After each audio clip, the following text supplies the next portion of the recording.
Hello friends, welcome back to modulation. मेरा नाम है Rajneesh and I am your friend guide mentor. आप जो कहना चाहें आप मुझे बुला सकते हैं। I will be assisting you with the language paper of CUET। तो आज मैं आपसे बात करना चाहता हूं कि how to approach your language paper. Language paper जो कि पेपर 1 है वो सभी को देना है, और जितने बच्चे लैंग्वेज पेपर में पेपर 1 में इंग्लिश को दे रहे हैं उनके लिए ये वीडियो खास करके है। मैं आपको बताऊंगा कि आपको कैसे अप्रोच करना है।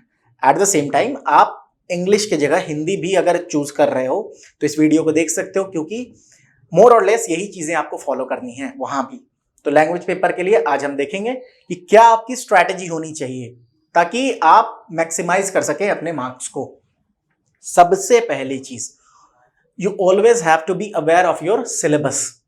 आपको आपके सिलेबस के बारे में पता होनी चाहिए। मैं हमेशा कहता हूं कि अगर एग्जाम को कार माना जाए तो हेडलाइट में एक सिलेबस है और एक हेडलाइट जो है वो आपका PYQ है, ठीक है, क्योंकि आप एनालाइज कर सकते हो चीजों को। तो you have to understand your syllabus thoroughly. आपको पूरा पता होना चाहिए, अच्छे से एक एक वर्ड याद होने चाहिए।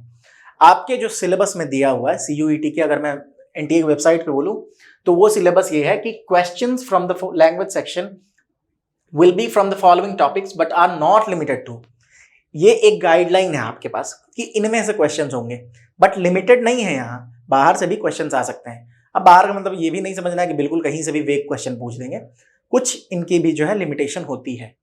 सबसे पहली चीज है ये पैसेज की बात करें, रीडिंग कॉम्प्रिहेंशन, जिसमें 3 टाइप्स के पैसेजेस पूछे जाते हैं आपसे। मैक्सिमम 300 to 350 वर्ड्स, 300 से 350 वर्ड्स के पैसेजेस आपसे पूछे जाएंगे, based on which you have to answer the multiple choice question answers. ठीक है, एक फैक्चुअल, एक नैरेटिव, एक लिटरेरी। देखिए, मैं आपको अगर चाहूं इसको डिस्कस कर दूं, लेकिन प्रॉब्लम क्या है कि आपको कोई फायदा है नहीं इसको आप अगर अलग अलग सेग्रीगेट भी कर दो। तो आपको प्रैक्टिस करना है। आप कोई भी पैसेज उठाओ उसको प्रैक्टिस करो, ठीक है। ऐसे बताता हूं, फैक्चुअल क्या है कि जो फैक्ट बेस्ड जितने भी चीजें होती हैं, सपोज करें कि एग्रीकल्चर पे कोई एक आपको पैसेज दे दिया गया, वो फैक्ट बेस्ड होगा, ठीक है। फिर नैरेटिव है, ठीक है। नैरेटिव का मतलब होता है कि आप नैरेटिव समझते हो वर्ड को। इसका कहने का मतलब है कि कोई एक आइडियोलॉजी के बारे में या किसी एक आइडिया के बारे में जब अगर कोई पैसेज आ जाए तो वो नैरेटिव। और लिटरेरी मतलब जो लिटरेचर के पे बेस्ड हो, तो वो लिटरेरी टॉपिक के अंदर आ जाता है। बहरहाल, you don't have to focus on these things. What you have to focus is you should be in a position to understand the passage and you should be able to answer the correct you should be able to answer the tick the correct answer, ठीक है। Reading comprehension, comprehension का मतलब ही होता है समझना। आपको passage को समझना है और आंसर टिक करना है।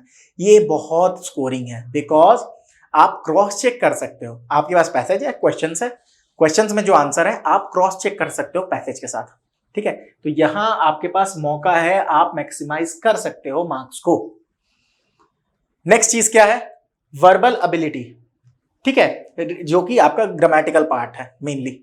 रीअरेंजिंग द पार्ट्स, अलग अलग, जैसे हिंदी में क्या है ना कि हिंदी में आपको पार्ट्स को अरेंज करने की दिक्कत नहीं होती है। मैं आम खाता हूं, आम खाता हूं, मैं आम हूं खाता, मैं आम मैं खाता हूं, सब बराबर है मतलब है। लेकिन आई ईट अ मैंगो को ईट अ मैंगो आई कर दूंगा तो वो गलत हो जाएगा। तो इंग्लिश में आपको पार्ट्स को अरेंज करना आना चाहिए कि जो एक होता है ना, एक स्ट्रक्चर होता है, किसी भी सेंटेंस का एक स्ट्रक्चर होता है। सब्जेक्ट प्लस आपको वर्ब होगा, या फिर ऑब्जेक्ट होगा प्लस एटसेट्रा होगा, या फिर अगर ये इंटेरोगेटिव सेंटेंस है तो WH क्वेश्चन से या फिर वर्ब से स्टार्ट होगा। तो इस हिसाब से आपको पार्ट्स को अरेंज करना है। पार्ट्स को अरेंज करके एक मीनिंगफुल सेंटेंस बनाना है। फिर चूजिंग द करेक्ट वर्ड, कौन सा वर्ड वहां अप्रोप्रिएट है ये आपको चूज करना है, ओके। चलिए, फिर सिनोनिम्स एंड एंटोनिम्स और वोकैबुलरी, ये मुझे समझ नहीं आता क्यों अलग अलग दिया है। वोकैब के अंदर ये दोनों भी आ जाते हैं। बहरहाल, वोकैब में आपको 3-4 चीजें करनी है।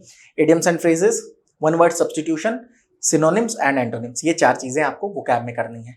ग्रामर के पार्ट में अगर बोलूं तो आपको पार्ट्स ऑफ स्पीच पता होने चाहिए, क्योंकि आपके क्वेश्चंस आते हैं कि ये जो है ये वर्ड कौन सा पार्ट ऑफ स्पीच है। आपको फिगर ऑफ स्पीच पता होनी चाहिए, इस पे क्वेश्चंस आ चुके हैं। एलिटरेशन क्या है, मेटाफर क्या होता है, सिमिली क्या होती है, हाइपरबोल क्या होता है, ये सारी चीजें आपको पता होनी चाहिए, ठीक है। साथ में इसमें आपको टेंस के बारे में, वर्ब के बारे में, जो वर्ब का ही पार्ट आता है टेंस, सब्जेक्ट वर्ब एग्रीमेंट जिसे हम सिंटेक्स कहते हैं, वो पता होना चाहिए आपको। वॉइस, नरेशन, फिर आपको सेंटेंसेस के बारे में, रिमूव टू आना चाहिए, डिग्री चेंज आनी चाहिए, ये सारी चीजें आपको टेंस के अंदर, आपको इसके अंदर ग्रामर पोर्शन के अंदर इसको आपको पढ़ना है। तो दिस इज योर सिलेबस, मोटा मोटी आपका सिलेबस ये है। तो आपको सिलेबस तो पता चल चुका है। उसके बाद क्या करना है, सबसे पहली चीज जो आपको करनी है वो है कि पीवाईक्यूज प्रैक्टिस करें, एमसीक्यूज प्रैक्टिस करें। पीवाईक्यू देखने से क्या होगा, हालांकि 2 ही साल के पीवाईक्यूज अवेलेबल है और मैंने इन ग्रेट डिटेल उसको डिस्कस कर रखा है इसी चैनल पे, आप पीछे जाएंगे आपको मिल भी जाएगा, ठीक है। तो आप पीवाईक्यूज को देखें, एमसीक्यूज अटेम्प्ट करें। पीवाईक्यू से एक चीज समझ में आती है कि where the examiner wants to hit, कहां कौन से क्वेश्चन किस एंगल से वो पूछ रहा है, कहां से ले रहा है, कुछ एनालिसिस से कुछ पैटर्न दिखता है, ठीक है। तो आपको पीवाईक्यूज, अगर आप बिगिनर भी हो फिर भी पीवाईक्यूज लगाओ, बिकॉज आपको आइडिया हो जाए क्वेश्चन किस टाइप के पूछे जाते हैं, ठीक है। और एमसीक्यूज आपको प्रैक्टिस करते रहने हैं, जहां भी देखो एमसीक्यू प्रैक्टिस करो, ठीक है। एमसीक्यू जितना प्रैक्टिस करोगे हर एक पेपर में, that will be very much helpful for you in the examination, ठीक है। फिर segregate as per your own understanding into easy, moderate and tough parts. अब देखिए, कुछ बच्चों को सिंटेक्स टफ लगता है, कुछ को नरेशन टफ लगता है, कुछ को वोकैब टफ लगता है और कुछ को रीडिंग कॉम्प्रिहेंशन। देखिए, 2 चीज होती है, एक होता है थंब रूल। थंब रूल मतलब जो सब पे एप्लीकेबल होगी, और कुछ होते हैं स्पेसिफिक चीजें जो आपके पर्सनालिटी के हिसाब से, आपकी इंडिविजुअलिटी के हिसाब से आप उसको डिफाइन करते हो। हर किसी के लिए one size fits all approach नहीं होता कभी भी, लेकिन कुछ ब्रॉड गाइडलाइंस मैं आपको दे रहा हूं जो थंब रूल है। तो आपको खुद के हिसाब से इसको सेग्रीगेट करो कि ये पोर्शन मेरा वीक है, इस पे मैं ज्यादा काम करूंगा, ये मेरा मॉडरेट है। और ये कैसे डिसाइड करोगे, एमसीक्यूज लगाओ, आंसर पता चलेगा आपको, खुद ही आप मार्क्स देखोगे समझ जाओगे ये मेरा वीक है, ये कमजोर है, ये सही है ना। आप उसको सेग्रीगेट करो अच्छे से और फिर उस पर काम करना स्टार्ट करो, ठीक है। आप उसके बाद एक प्रॉपर टाइम टेबल कहने का मतलब है आप एक टाइम फिक्स कर लो कि मैं इतना देर, 45 मिनट, 1 घंटा, आधा घंटा, जो आपका जो लेवल है उसके हिसाब से आप चूज करो और उतना डेडिकेट करो रोज इंग्लिश पे। और उसमें एमसीक्यू के लिए 10-15 मिनट जरूर निकालो, पीवाईक्यू एमसीक्यू के लिए जरूर निकालो, ये जरूरी है। आप जितना ये सारी चीजें अगर प्रैक्टिस कर लोगे ना अच्छे से, तो आई एम श्योर कि आप बहुत अच्छा परसेंटाइल लेके आओगे एग्जाम में, ठीक है। फिर आप एक और चीज करोगे जो इंपॉर्टेंट है कि आप अपने हैंड रिटन नोट्स बनाओगे। मैं बार बार ये बात कहता हूं कि जो भी आप पीडीएफ लेते हो कहीं और से, मार्केट से, या मैं ही अगर आपको प्रोवाइड करूं, वो मैं अपने हिसाब से बना रहा हूं। आप अपने हिसाब से जब नोट्स बनाओगे, और हैंड रिटन नोट्स ऐसे होने चाहिए जो सिर्फ आपको समझ आए, आप अपने लिए बनाओ। अगर आप 2 वर्ड में एक सेंटेंस को लिख सकते हो और समझ सकते हो तो आपको उसी स्ट्रैटेजी के लिए जाना चाहिए। आप हैंड रिटन नोट्स बनाओ, इसका सबसे बड़ा फायदा होता है रिवीजन। छोटा क्रिस्प नोट बनाओ ताकि लास्ट में एग्जाम के टाइम पे आप परेशान ना हो और रिवाइज कर सको एक बार में। तो that is for your own, hand written notes is for your own self और रिवीजन के लिए है मेनली। जैसे मैं एग्जांपल दूं, हैंड रिटन नोट्स के लिए एक एग्जांपल देता हूं टेंस के बारे में। आप क्या कर सकते हो, जैसे टेंस है, सपोज करें मैं, अगर मुझे अब एक नोट्स बनाना है तो मैं क्या करूंगा, सबसे पहले कि एक टेबल बना लूंगा, ठीक है, जिसमें ऊपर में लिख दूंगा सिंपल, प्रेजेंट, पास्ट, फ्यूचर, ठीक है। एक मैं आपको एग्जांपल दे रहा हूं और यहां पे मैं लिख दूंगा हर एक टेंस के, आपको पता है 4 तरह के हो जाते हैं, simple present, continuous present continuous, मैं छोटा लिखूंगा, मैं पूरा नहीं लिखूंगा, परफेक्ट और परफेक्ट कंटिन्यूअस, ये 4 हैं। ये मैं ऐसे नोट्स बनाऊंगा टेबुलर फॉर्म में। और फिर यहाँ पे इसका जो स्ट्रक्चर है कि subject plus verb plus object, subject plus V2 plus object, ठीक है, इस फॉर्म में, एक टेबुलर फॉर्म में मैं अपना नोट्स बना लूंगा। एक पेज में पूरा का पूरा मेरे पास टेंस कवर हो जाएगा। सोच के देखिए, नरेशन भी इसी तरह से आप बनाएं, तो जितना क्रिस्प हो सके उतना क्रिस्प नोट्स बनाएं ताकि वो रिवीजन में, क्विक रिवीजन के लिए आपको काम आए, ठीक है। और उसके बाद जो चीज करनी है वो है आपको रिवाइज।